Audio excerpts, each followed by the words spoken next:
Hello everyone and welcome to the channel. I'm Emmanuel, I'm an airline pilot and a member of PMDG's 777 beta team. Welcome to the next tutorial on the takeoff performance calculation in the PMDG Boeing 777. If you're interested in an even more extensive version, going over a lot more options and explaining backgrounds, have a look at my 777 ebook. More information in the video description below. And now let's get right into it. So we have already finished our FNC pre-flight and the cockpit preparation, and we are now ready to start performing our takeoff performance calculation and prepare our airplane for departure. The first thing we'll do is we will get back our universal flight tablet, as that is the main source of performance information in the PMDG 777. Now, before we even start with the calculation, let's go ahead and request the latest weather. So we're going to press the COM button. Then we'll go on to flight information, and on the top right we've got the TWIP request. Now, the TWIP request is a pretty cool page, as it enables you to request automatic updates for weather as soon as they arrive, contrary to the normal weather request on the company menu that PMDG has not modeled in the original release version but will deliver at a later point. So in here we can enter KJFK as our airport, then enter that up here. And then we can click on automatic update, and when we do that, the system is going to send us the latest weather information whenever it becomes available. So as soon as a new and updated weather becomes available, it will automatically be sent to us. If you want to terminate these automatic updates, you can select automatic update, and thereafter this box down here opens, and if you click that, then automatic updates are going to be terminated. On the right side, we can choose which weather source we want to use. So you can choose between VATSIM servers, IVAO servers, and the PMDG owned server.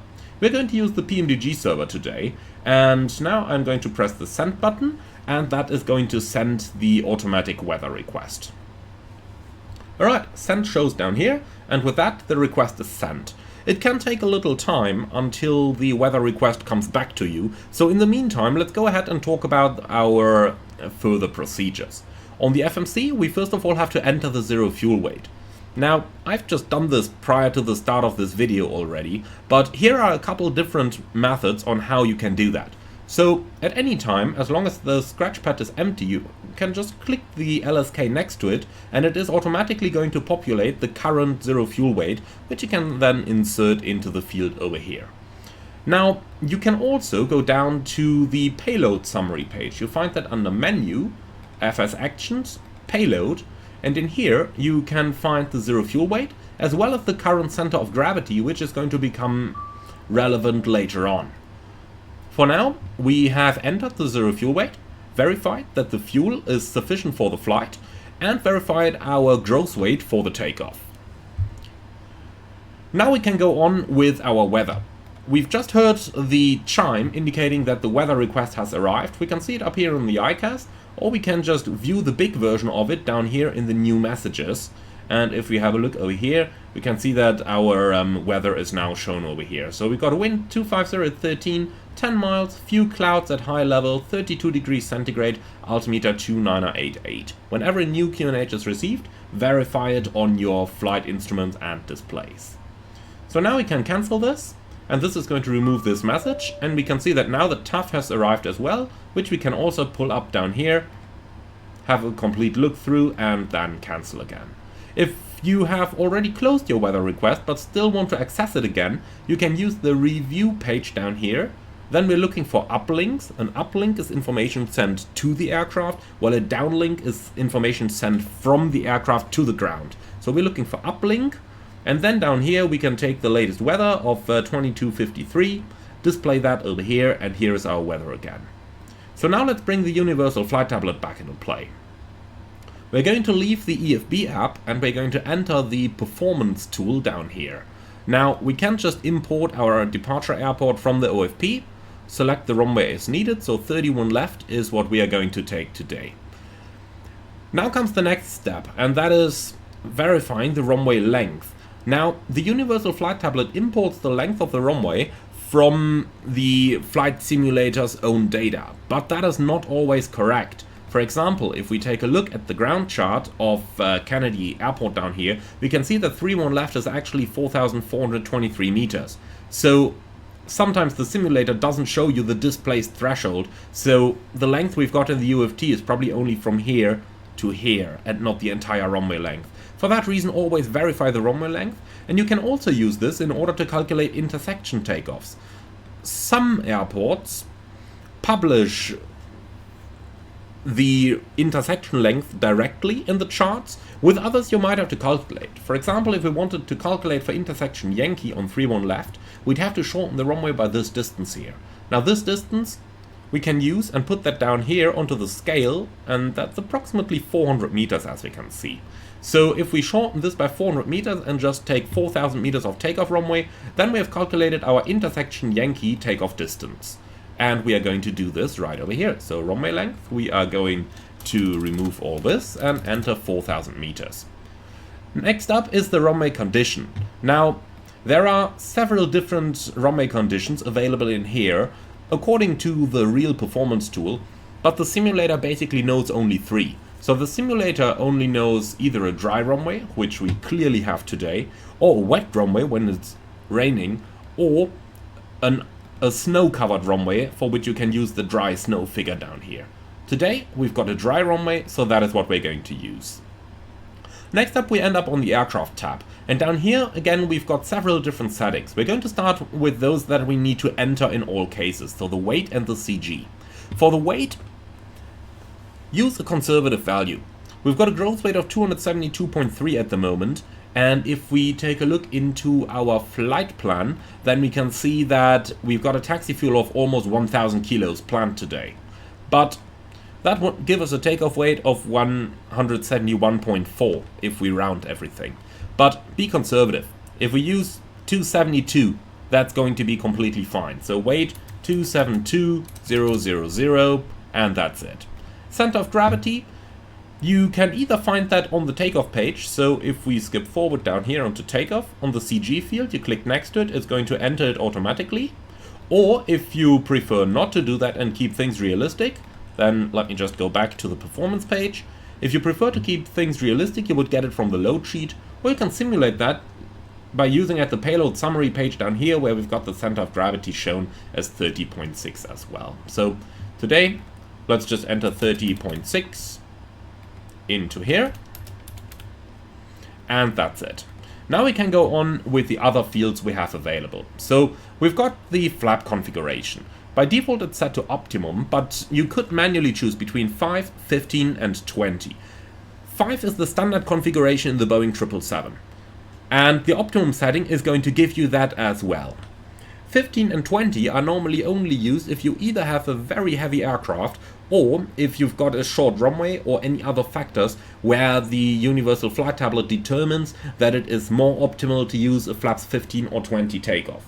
Of course, flaps 5 provides less margin to tail strike, however any of those flap settings is a safe setting for takeoff. If you leave it on optimum, the default result is going to be 5 and only going to change if required for performance reason. Next up we got the rating, and the rating is by default optimum, but there are 2 further fixed D rates available. So TO is the standard rating. TO1 provides a 10% reduction in the fixed D rate, while TO2 provides a 20% reduction in the fixed D rate. Now, why would you want to use a fixed D rate over an assumed temperature, or flex temperature as the Airbus pilots call it? The primary reason is that using a fixed D rate is going to provide lower takeoff speeds, because in case of an engine failure, you are not allowed to increase thrust above the fixed D rate position unless terrain contact is imminent. If you're using a takeoff only with an assumed temperature, you can at any time increase thrust to the very maximum available. The benefit is that due to less possible differential thrust, the minimum control speeds of the aircraft are going to be reduced, since less aerodynamic force is required on the control surfaces, and for that reason the fixed D rate is available in case you want to reduce your takeoff speeds and thereby, for example, reduce the wear and tear on the tires during the takeoff run. Fixed D rates are optional equipment, and some operators, such as British Airways or Emirates, do not have them installed on their aircraft. we're flying British Airways today, so for that reason, we either have to select the full rating or we leave it on optimum. In that case, it is automatically going to take the aircraft's configuration into account. Next up we go to anti-ice, and on anti-ice you can see you can either select off engines or engines and wing. Now, off is the default setting. However, off down here doesn't mean off up here. Much rather, you would leave it in the auto position, but we're going to talk a little bit more about that later on in the after start or before taxi procedure tutorial. For now, suffice to say that off is selected if it is not expected to use engine or wing anti-ice when you are below your thrust reduction altitude. Engine anti-ice would be used at any point where visible moisture is present and the temperature is 10 degrees centigrade or less. And that goes all the way up to the thrust reduction altitude. For example, if you got dry conditions on the ground, but you have an overcast cloud layer at, let's say, 500 feet, then engine anti-ice might be necessary if the temperature is below 10 degrees, because icing might be expected in the air before the thrust reduction altitude. Engine and wing would only be used if wing anti-ice is expected on the ground as well, which is not normally the case. Next up we got air conditioning configuration, and we can either choose auto, which refers to the standard setting that we have on the Boeing 777. But we also have options for air conditioning off or APU feeding the packs. Now let's talk about which option would normally be used. By default, the packs are left on in the 777, which corresponds to the auto setting. So unpressurized takeoffs like you do in Airbuses are not normally done in the Boeing 777. If required for performance reasons, then the APU to pack option would be normally used. That means the APU is left on, and therefore the APU is going to provide air to the packs. Only if the APU is inoperative and it is required to have the engine bleeds off for takeoff, then the off option would be used. So by default auto, if required for performance, APU to packs would be used, and only if the APU is inoperative and required for performance, then the off setting is going to be used. If we continue, we end up in the weather tab, and in here we got the wind at first, which we can see in our requested weather is 250 at 13, and we can enter this manually. So 250 at 13. If you've got variable winds, you always want to take the wind that provides the least headwind or the greatest tailwind. So for example, taking off on runway 31, if the wind was 050 at 5, with gusts, let's say at 10, then you would enter 050 at 10, because it would be a tailwind component. If you have variable winds, always pick the one that provides the worst possible conditions. So for example, the greatest the greatest tailwind or the least headwind. The temperature finally is an easy number, 32 degrees go into here, and finally the QNH needs to be entered in hectopascals or in inches depending on your general settings in the Universal Flight Tablet. We're in the US right now, we cannot just enter 29.88 if this is in hectopascal. So what we can do is, we've got the sea level pressure down here, which is 1011.8, so make that 1012 rounded. Like this. When our performance calculation is done, we hit calculate, and that is going to do our performance calculation. A small point that I just noticed, you can see the trim value is a little bit off, and that's most likely because it should be 30.6 and not 30.6. So let's just redo that, hit calculate, and here we go. Now we got a decent trim setting as well. So now that we've done our performance calculation, let's go down into the FMC once again. We've already done the performance init page, so next up we go to thrust limit. You can see we cannot select a fixed D rate over here due to the airline configuration on this aircraft, but we can enter the selected temperature, and we got that up here as selected temperature 61 degrees. So we can enter that in here, and thereafter compare the N1 value that we received down here, 91.8, with the N1 value from the tablet, 91.5. That close enough, we don't need to worry about this tiny difference. Also, you can see that our climb derate has automatically been chosen because of the selected temperature that we've entered. So what the FMC tries to accomplish is that it selects the climb derate so that the climb thrust is not greater than the takeoff thrust. So, for example, if we were to use the takeoff thrust we have here, 91.8, then it figures, okay, climb thrust would be higher than this. Climb 1, which is a 10% reduction in climb thrust, is still greater than this, and climb 2 is equal to or less than the takeoff thrust. So for that reason it has automatically chosen the climb thrust derate. Normally it is not advisable to change this, but if you need to, you can increase the climb thrust as necessary. Why would you want to do that? For example, if you have to meet an altitude restriction on the SID for which you need higher thrust. But normally you leave this on the default automatically selected position. When that is done, we continue on to the takeoff page, and over here we start by entering our flap setting. So you can see up here that flaps 5 has been calculated based on the optimum configuration that we've selected.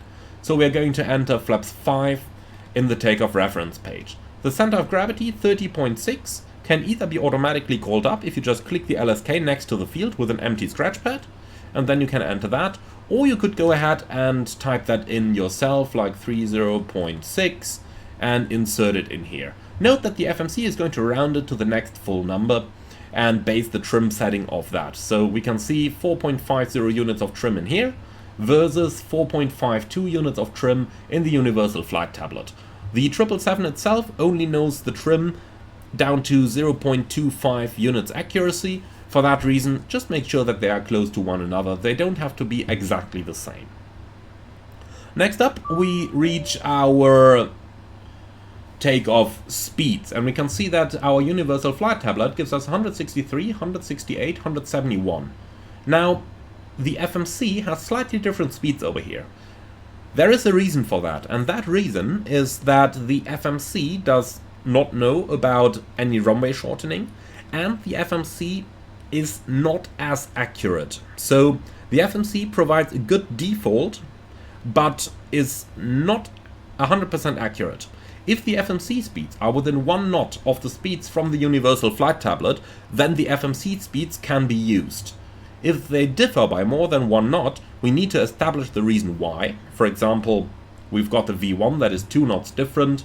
Now that can either be explained by the runway shortening that we've entered up here, or it could just be a slight inaccuracy. In any case, the gross weight, 272.3 versus 272 exactly, is more or less the same, so that is not going to cause a great change here. But if you've got greatly deviating takeoff speeds, it is always a good idea to cross-check the gross weight as well, as that may be a good indicator of an entry error.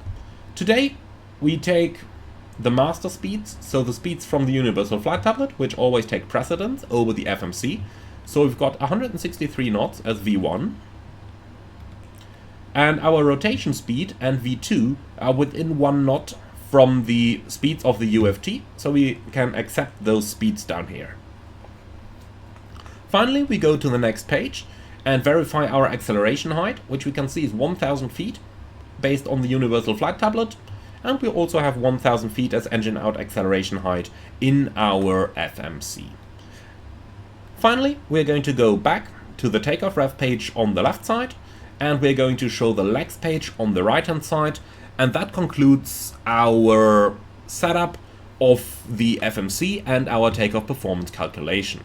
To finish this tutorial, we are going to stow the Universal Flight Tablet again, and I want to show you a little example here, and that you can see that we have just received new takeoff data as per the automatic uplink that we have asked for earlier on. So now we've got winds of 216, gust 21, 28 degrees, 298.9er. So we are going to update the altimeter setting down here, 298.9er. And if you wanted to be exact, then you could now go ahead and redo your performance calculation based on the speeds that we have up here.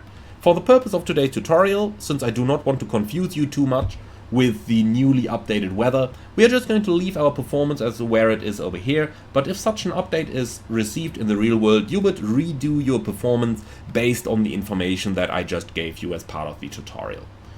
Now, if you no longer want to receive these weather updates, then you can cancel the contract for that on the flight information page, and then by going to TWIP request. What we gotta do for this is we enter KJFK again, so the airport for which we have the contract. Then we go to automatic update and click the terminate auto update button down here. Finally, we also got to select the server upon which we want to base this, so in our case the PMDG server. Send that out, and now you are no longer going to receive weather updates for this airport. So, that concludes today's tutorial. I'm going to close this page again, and I would like to say thank you very much for watching. Hope that you've learned something, and if you're up for more, don't forget to like, comment and subscribe. Finally, if you're interested in an even more complex, more complete version of this tutorial, be sure to check out my ultimate 777 guide that you can find linked in the video description below.